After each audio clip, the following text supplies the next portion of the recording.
मैं अमरनाथ झा आपके समक्ष कक्षा 8वीं का गणित का वर्कशीट संख्या 23 लेकर के उपस्थित हूँ। यह दिनांक 11 अक्टूबर 2021 के लिए है। हमारा आज का टॉपिक है बहुभुज के अंतः कोणों और बाह्य कोणों का योग। हम इस कार्यपत्रक में, इस वर्कशीट में बहुभुज के सभी अंगों का योग तथा उसके सभी बाह्य कोणों का योग ज्ञात करना सीखेंगे। हम जानते हैं कि त्रिभुज के सभी अंतः कोणों का योग 180 होता है। त्रिभुज का तो पता है। यह तथ्य बहुभुज के सभी अंतःकोणों का योग निकालने के लिए ये मेन बिंदु, आधार बिंदु है। इसी पर आधारित हम हल निकालेंगे। तो देखिए, अब जैसे आकृति यहाँ पे देखिए दिया हुआ है आकृति, इसमें देखिए त्रिभुज बन रहा है। त्रिभुज में तीन, आपको पता है भुजाओं की संख्या 3 है। तो कितने त्रिभुज बन रहे हैं? 3 में से 2 घटा दिए तो 1 बन रहा है। भुजा की संख्या जितने हैं उसमें से 2 घटा दिए तो 1 त्रिभुज बन रहा है। तो 1 को 180 से गुणा कर दिए। अब ये चतुर्भुज है, इसमें 4 भुजाएं हैं, तो इसमें एक विकर्ण यदि डाल देते तो इस तरह से 2 त्रिभुज बन रहा है इसमें। तो यानी 4 भुजाओं की संख्या है, तो 4 में से 2 घटा दिए। त्रिभुजों की संख्या मतलब भुजाओं की संख्या में से 2 घटाना है। तो ये 2 बच गया। जैसे 4 है, 4 में से 2 गया तो 2 बच गया। 2 को अब 180 से गुणा कर देंगे तो 360 हो जाता सभी अंतःकोणों का योग। अब यहाँ पे देखिए, अगला है पंचभुज। पंचभुज में 5 भुजा है, तो त्रिभुज कितने बनेंगे? 5 में से 3 घटा दिए तो 5 में से 2 घटाना है। यहाँ पे त्रिभुजों की संख्या में भुजाओं की संख्या से 2 कम करना है, तो 5 में से 2 घटा दिए तो 3 बचा। यहाँ 3 त्रिभुज बन रहा है, देख लीजिए एक बिंदु से। तो 3 को 180 से गुना करना है तो 540 हो गया। इसी प्रकार ये 6 भुजा वाला षटकोण है, तो उसमें से 2 कम कर दिए तो 4 त्रिभुज इसमें बन रहा है। तो 4 को 180 से गुना कर दिए तो 720 डिग्री हो गया। इसी प्रकार n भुजा हो, जितनी भी भुजा हो, तो n भुजा है, भुजाओं की संख्या n, तो n 6 में से n में से 2 कम हो जाएगा, n-2। तो फॉर्मूला बनता है n-2 इंटू 180। तो ये आपके पास फॉर्मूला बन गया बहुभुज के अंतःकोणों का योग, जो होता है n-2 इंटू 180। अब शीर्ष को निश्चित कीजिए और उसी के सभी शीर्षों को मिलाइए और इस प्रकार बहुभुज में त्रिभुजों की संख्या आप प्राप्त कर सकते हैं। जैसे हमने एक ये ले लिया है, अब बहुभुज ले लिया, इसमें भुजाओं की संख्या देखिए 1 2 3 4 5 है। अब क्या करेंगे? एक शीर्ष को चुन लीजिए, ठीक है। अब इससे उस शीर्ष से कितने त्रिभुज बन रहे हैं वो देखिए। एक ये त्रिभुज बन रहा है इधर, फिर एक यहाँ से त्रिभुज बन रहा है, 2 त्रिभुज, और एक 3 त्रिभुज बन रहा है। तो यही फॉर्मूला है। जैसे 5 भुजा थी तो 5 में से 2 कम हो जाएगा तो कितना बचेगा, और उसको 180 से गुना कर देना है। तो यह हो जाएगा 3 गुने 180 यानी 540 डिग्री। तो ये 5 भुजा वाला दिया हुआ 540 डिग्री। अब बाह्य कोणों के बारे में पता करें। सभी बाह्य कोणों का योग ज्ञात करना है। तो देखिए, अब ये त्रिभुज था, त्रिभुज में बाह्य कोण यदि हम देखते हैं तो ये 3, यहाँ पे एक ये 3 सरल रेखा बन रहा है। तो भुजाओं की संख्या तो होगी 3, तो बाह्य कोणों और अंतः कोणों का योग जो होगा 3 जगह पे बन रहा है, तो 18 3 54, 3 गुने 180 बनेगा, क्योंकि यहाँ पे भी एक सरल रेखीय कोण बन रहा है, एक सरल रेखीय कोण, एक सरल रेखीय कोण यहाँ पे, तो 3 गुने 180 हो जाएगा।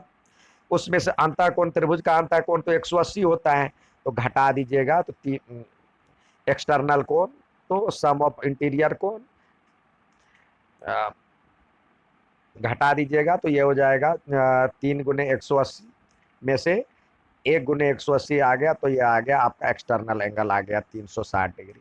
इसी प्रकार यहाँ पे देखिए, ये 4 भुजा, 4 बाह्य कोण 4 रेखाओं से मिलकर के बनाए, तो यहाँ पे 4 सरल रेखीय कोण बनता, यानी 4 गुने 180 होता।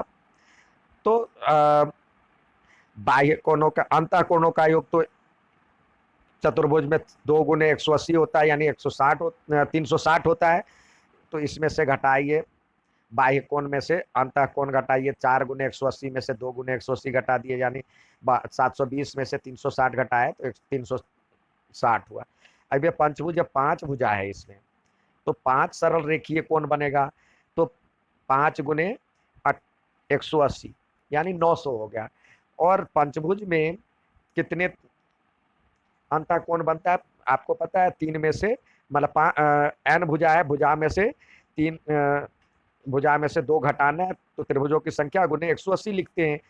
तो यह हो जाता है 540। 540 यदि इसमें से घटाते हैं तो 360 बचता है। एन भुजा वाले, यानी सबको देख करके पता चलता है बाह्य कोणों का योग हमेशा 360 ही होगा। तो हमने सीखा अंतः कोणों का योग जो होता है, कोणों का योग,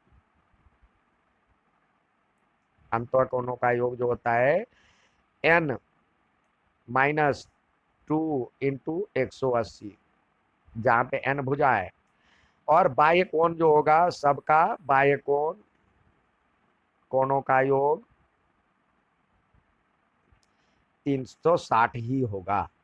सबका बाह्य कोणों का योग 360 ही होता है। आइए इस पे आधारित कुछ उदाहरण दिए गए, अब देखें उदाहरण। अब कह रहा नीचे दिए गए बाह्य कोणों का योग ज्ञात कीजिए। तो बाह्य कोणों का योग, तो सबका बाह्य कोणों का योग यदि आप वैसे ज्ञात करेंगे तो देखिए 1 2 3 4 5 और 6 यहाँ पे आकृति है। तो 6 गुने इसमें जो कुल बनेगा 6 गुने 180 बनेगा टोटल कोण, यानी 18 के 108, 1080 डिग्री। और अंतः कोणों का योग क्या हो जाएगा? अंतः कोणों का योग होता है 6 में से 2 गया और 180, यानी 4 गुने 180 करेंगे तो 720 हुआ। तो 720 इसमें से घटाएंगे तो सभी बाह्य कोणों का योग जो होगा, बाह्य कोणों का योग इसमें से घटाएंगे तो 360 ही होगा। सभी बाह्य कोणों का योग 360 डिग्री ही होगा। ठीक है, बाह्य कोणों का योग, बाह्य कोणों का योग कोई भी आकृति हो, सभी बाह्य कोणों का योग 360 ही होता है, 360 डिग्री ही होता है। दूसरा देखते हैं सवाल। चौथा, यहाँ पे दूसरा दिया हुआ है, x का मान ज्ञात करने के लिए कह रहा है। तो देखिए यहाँ पे y बराबर में 55 डिग्री दिया हुआ है। तो तीनों बाह्य कोणों, चारों बाह्य कोणों का योग x plus 55 plus 75 plus 67 equal to 360 होना चाहिए। तो x बराबर हो जाएगा 5 5 10 7 7 360 में से 5 5 10 7 17 और 6 7 6 13 और 6 19, ये घटाएंगे तो कितने डिग्री का मान आ जाएगा? यहाँ पे सवाल दिए गए हैं जो कि y का मान ये दिया हुआ है 55 और इसका वैल्यू नहीं दिया हुआ है हमारे पास। लेकिन ये इस तरह का तो हम जानते हैं, जो कि इस तरह का जो साइन यूज होता है 90 डिग्री का यूज होता है। तो ये और ये मिल करके तो 180 होना चाहिए। तो ये 90 निकल गया तो ये भी 90 हो जाएगा। तो x बराबर में 90 डिग्री हो गया। ठीक है, नेक्स्ट सवाल देखते हैं। कह रहा पेपर की गतिविधि द्वारा दर्शाई मतलब कि चतुर्भुज के सभी कोणों का योग 180 होता है, सॉरी चतुर्भुज 360 होता है। तो आप क्या करेंगे? सबसे पहले एक कोई चतुर्भुज बनाएंगे, मान लीजिए जो कि ये चतुर्भुज ही है, इस तरह से चतुर्भुज है। तो आप यहाँ से एक पेपर काटेंगे और यहाँ से एक पेपर काटेंगे, मतलब ये कॉर्नर काटेंगे समान लंबाई की, मतलब जितना ये लंबा है उतना समान रेडियस की, ये भी इतना ही। और इसको यदि सजाते हैं तो आप यदि इसको मिला करके एक पॉइंट पे सजाते हैं, एक जगह पे सजाते हैं, तो ये मान लीजिए कि 1 2 3 और 4 इस तरह से बनता है। तो ये देखिए इस तरह से आपको एक हो सकता है जो कि ये पूरी तरह से ना मिले, इसका आपने काट दिया होगा तो ये इस तरह से आ जाए। दूसरा एंगल को सजाना बनाना है, यानी एक किनारे को साइड लेकर के, फिर तीसरा इस तरह से आपका आ जाए। और चौथा इस तरह से आ जाए तो ये इस तरह से ये 360 डिग्री का कोण बनता है, 1 2 3 4, यहाँ पे इस तरह से यदि रखेंगे तो। ठीक है, आज का ये वर्कशीट था। अच्छा लगे तो लाइक और सब्सक्राइब जरूर करेंगे। धन्यवाद।